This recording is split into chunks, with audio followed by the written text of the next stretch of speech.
How to install the GTools rolling systems.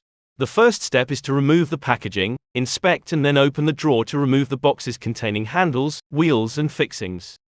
Mount the handles on each end of the toolbox so you can easily move the toolbox during this process and lay the toolbox on its back. Place some protection down first, such as the packaging cardboard.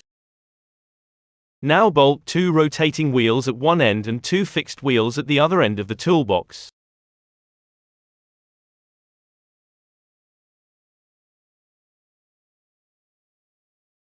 Once wheels are attached, stand toolbox upright and you can start peeling protective film off now or leave it until later, but you will need to remove film from pegboards before mounting.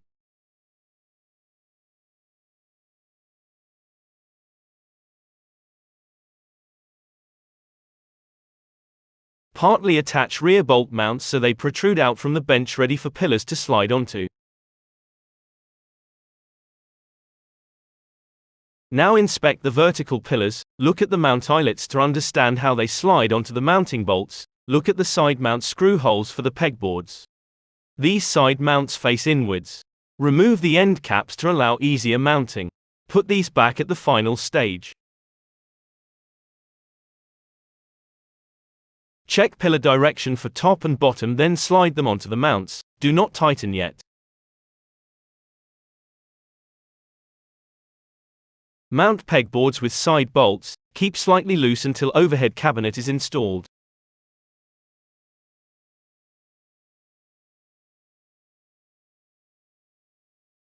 Attach the required bolts onto the back of the overhead cabinet so they protrude out, ready to hang onto the vertical pillars. Make sure the bench is protected in case the cabinet is accidentally dropped. Lift and hang the overhead onto the eyelet mounts. Once in correct position, you can proceed to tighten all bolts in the pillars and the pegboard. When tightening the pegboard, you may need to hold the pegboard into position so it sits flush with vertical mounts and the workbench as you tighten. Once all done, inspect the cabinet for all functionality and move into your workspace. Enjoy it!